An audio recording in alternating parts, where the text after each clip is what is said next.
it's Alirien, and today I'm starting work on Kim Possible! By now, of course, the costume is done, you have seen the reveal, and hopefully loved it, and now you get to see the start to finish process of actually creating her. For those who aren't familiar, Kim Possible is the titular character of an animated series that aired on the Disney Channel in the early to mid-aughts, I want to say. It also had at least one movie that was released of the character, and the movie kind of served as the conclusion of the series. I decided to recreate the classic look that she wears in basically every episode when she goes on one of her missions to save the world. That is the premise of the show. She's a high school student who also has a James Bond Mission Impossible-esque sort of role that she plays. She gets called on by various entities around the world to stop criminals or save their property or save them or stop a disaster, who knows what it is. When she goes on one of her missions to save the world, she usually wears the same outfit, a black top, khaki pants, some boots, and gloves. I will pop a respective image here for your reference. I debated a little bit with where to start with this costume, because each of the pieces presents kind of its own problems. What piece would be easier to start with, the top or the pants? Let's start with the top, because there must be a pattern that exists to alleviate some of the struggle, right? Well, I actually had a lot of trouble finding a pattern that would work or get as close to the final product as I could without having to alter it too much. I did eventually find this one called Nico. It's from a British pattern company. I found a PDF download online for about $15, I want to say. So I downloaded that pattern and figured that I could make a mock-up, make the adjustments I needed to make it accurate to the character, and then make the final garment from there, from the new pattern. Because I couldn't find any pattern anywhere, including this one, that was a fitted top that would work with a t-shirt in it, with a high collar and long sleeves, and was a crop top all in one. It either had the long sleeves and the high collar, but it was a loose fitting top like a sweater, or it had the high collar and was a crop top, but it was sleeveless. I was gonna have to alter something somewhere, and I figured it would be better to take away than to add. I've already printed out the pattern and set aside the pages that I actually need. I'm gonna have to tape together the individual pages before I can do anything else. So that's what we're gonna do now. One thing to note about this pattern is it has a scaling guide built in. This 3" by 3" square is on the first page of the pattern. Print out this first page by itself. Measure this square and make sure it is 3" by 3". If it's not, adjust your printer's settings to print larger or smaller, and keep playing with it with just this first page until you get it to the proper scale. Once you got it right, save those settings for this pattern and print out the rest of it to the same scale.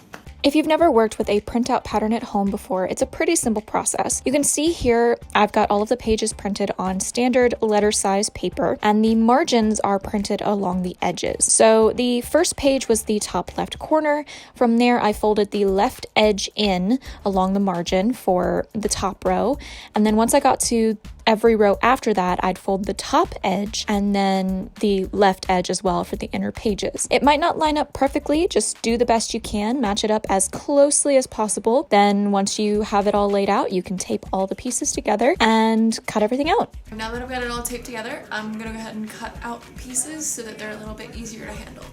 I've washed this and it's drying now. Here is our mock-up fabric. It's this gorgeous powder blue stretch knit. It is a mostly cotton knit, so that's gonna be a lot more comfortable. I love this color. I'm gonna be super honest with you guys. When I'm done with this mock-up, I'm very, very tempted to just clean all of the markings off of it and keep it as a functioning shirt. Now that it's completely dry, I am gonna go ahead and refold it and move it to my cutting board and lay out the pattern and start cutting.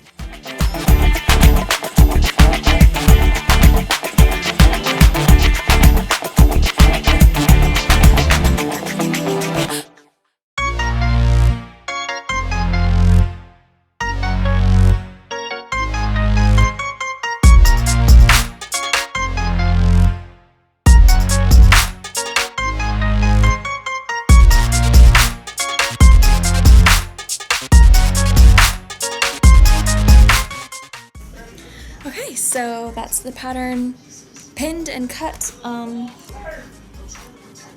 on. Needed a quieter space. Okay, so like I said, that's the pattern pinned and cut. I think I'm gonna fix some dinner and work on a few other things, and I'll get to stitching everything up in the morning.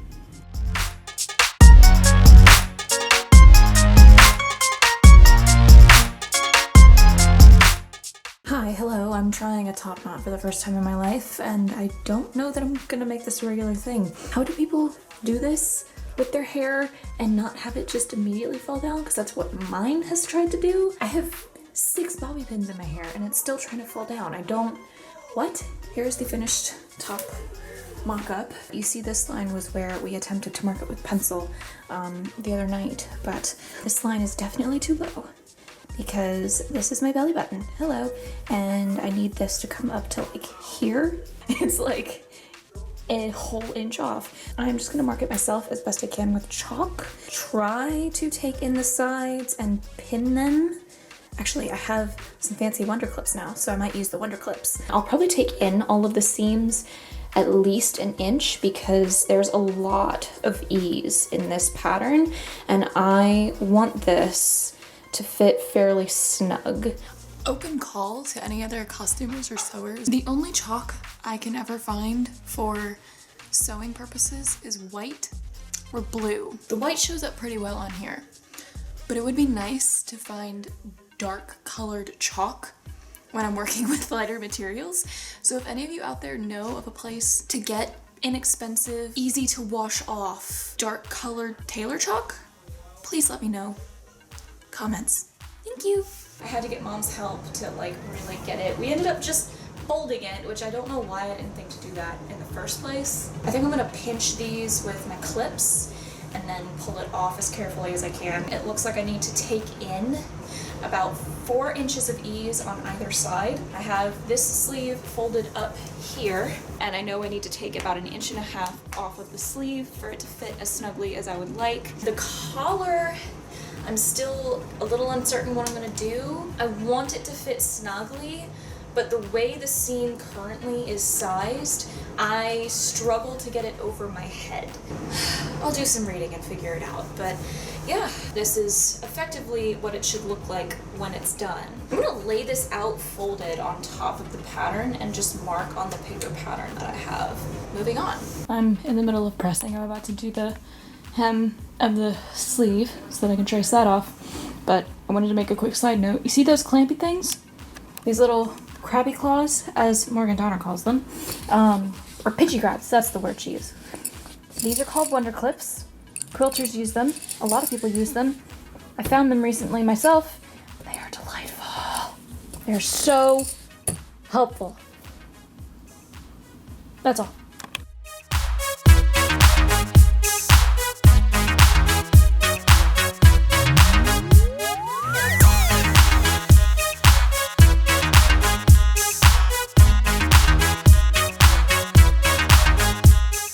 Now that the top is done, I am moving on to drafting the pattern for the pants. You can see I kind of have the basic grid already drawn out here for what I'm doing, but I still wanted to show you guys. This is the book that I use for flat patterning, Pattern Making for Fashion Design 5th edition by Helen Joseph Armstrong.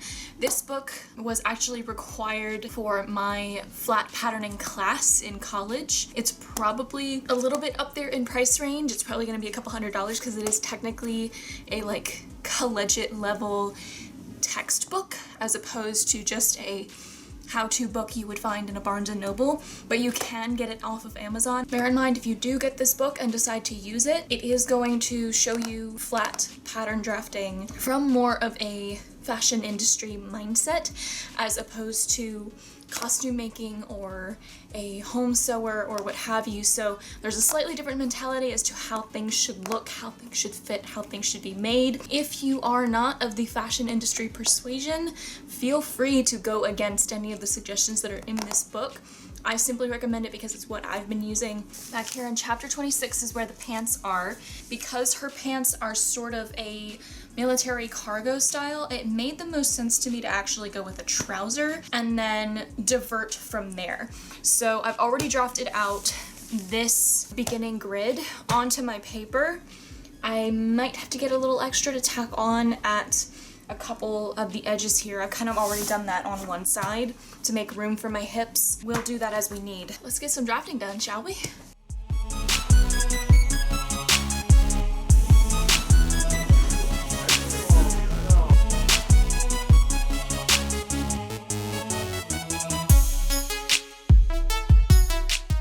Well, loves, we have a dilemma here because I'm about to try to make the mock-up for Kim's pants. And someone has decided that now is the perfect time to insert herself and play with her toy. Roxy.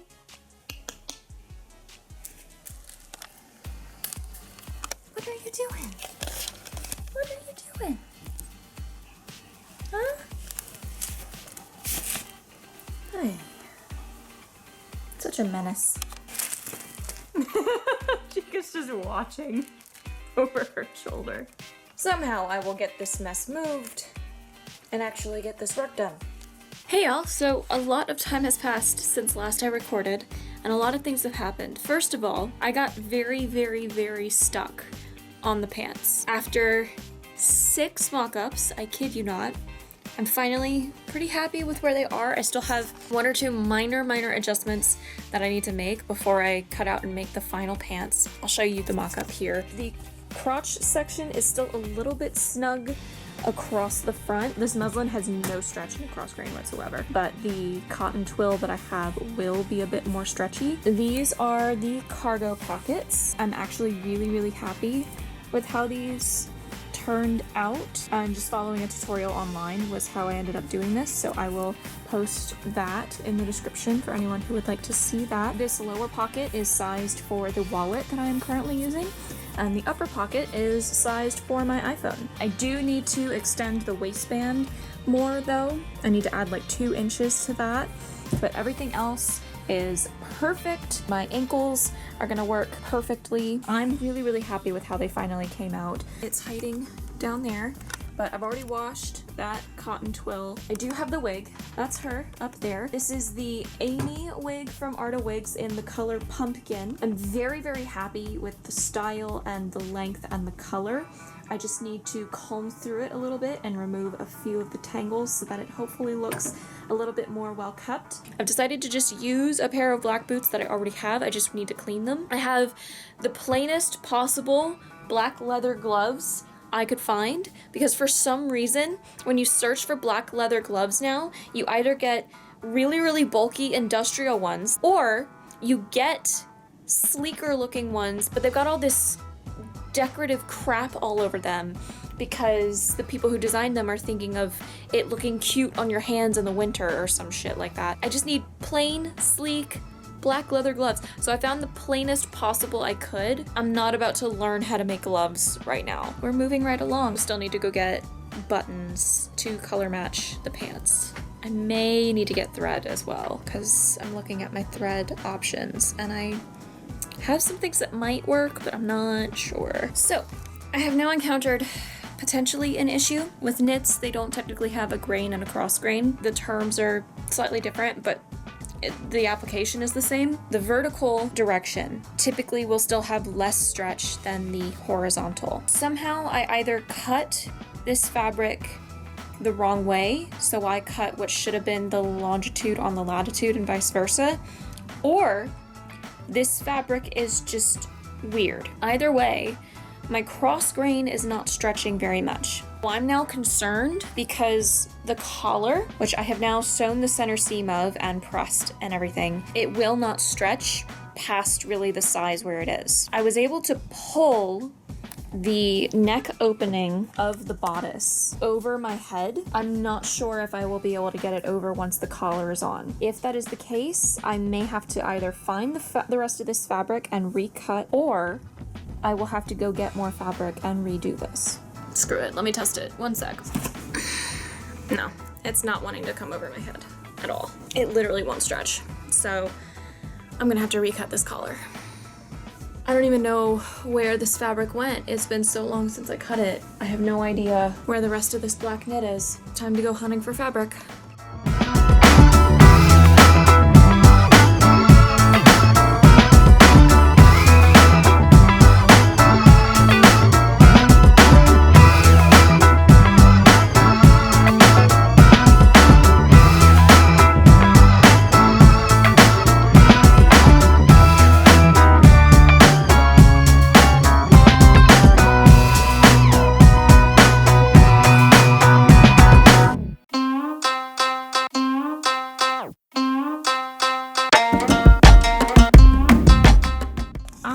To record for this last bit. After you attach the sleeve at the shoulder, you then pin together from the hem of the shirt all the way to the hem of the sleeve, and you stitch this entire line as one seam. I just did a test fit, it fits beautifully.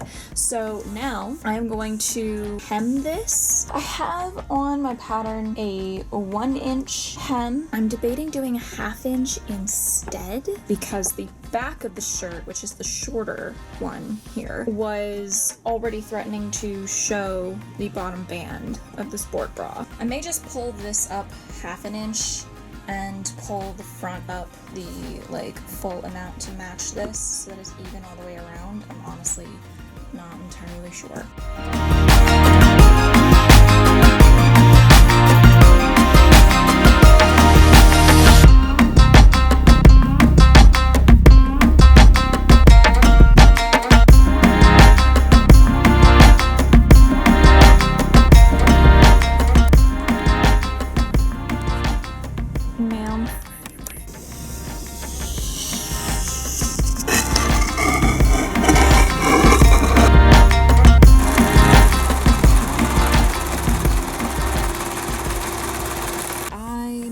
Of not really filming any of the process, but we do have a fly on our cargo pants now, complete with fly shield, and it works beautifully. I am going to attach the back legs to the front by the out seam, and then I will be attaching all 4 pockets. The back legs have a mark on them for where I need to stop my stitching for the button closure opening at the bottom. After it's all stitched, I will be binding this opening with this hem tape. That is where we are right now, so here we go.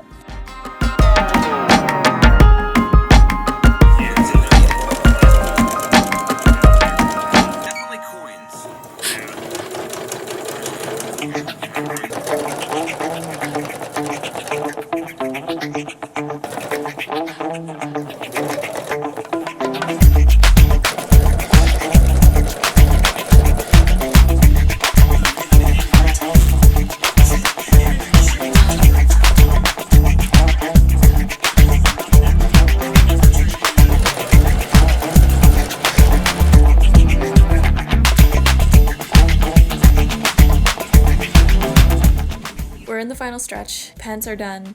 The shirt is done. The wig is here. I've got all my makeup. I've got gloves and everything. So now the only thing left that I think will really help bring this home and make this special, I'm gonna make a prop. And I've never made a prop before. I'm making the Communicator. Cause why would I not make the most iconic prop of the whole show, or at least attempt it. Trying to use stuff that I just already have, which I actually kind of worked out for me. We got a package recently that had this bit of packing foam in it, which I have cut down based on this pattern that I found online. And I've started cutting out bits of craft foam in the various colors. I have a few more pieces to cut out. These are actually, sticky back foam for the most part. So I shouldn't need glue for any of this. So I'm just gonna stick the foam directly on the foam. Hopefully that holds up well enough. Here's more of that process.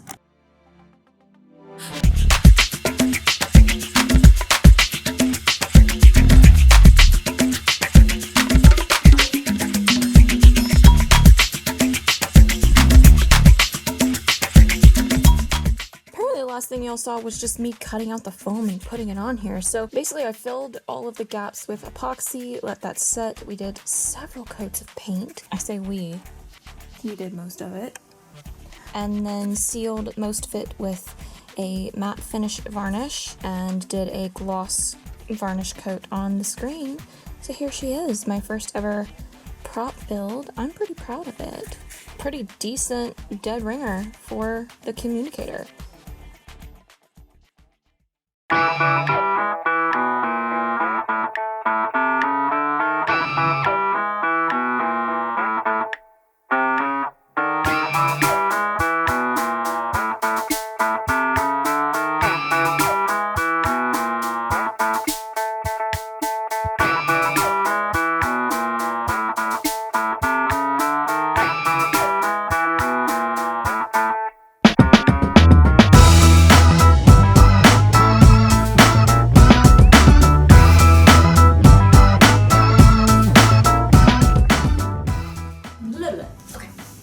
Loosen up. Don't sound so robotic. Okay. Whenever she goes to save the world, she usually wears... Excuse you, ma'am. Can you stop meowing at me? I am trying to film. Some boots and some... Stop! Chica. Hey y'all, thank you so much for watching the video. I really hope you enjoyed it. And what do you think of Kim? She's done, and I think she's amazing. I'm really happy with the final product. Let me know what you think in the comments. And while you're down there, what were some of your favorite childhood cartoons or your favorite episodes of Kim Possible? If you'd like to support future costume and content endeavors from me, you can find links to my Patreon and my Ko-fi in the link tree in the description. And if you really enjoyed the video, be sure to hit subscribe, like, or share to spread the video around to your friends and family who you think would also enjoy seeing content from me. All that said, thanks again for watching, and I'll see you all next time. Keep aiming, my loves. Mwah!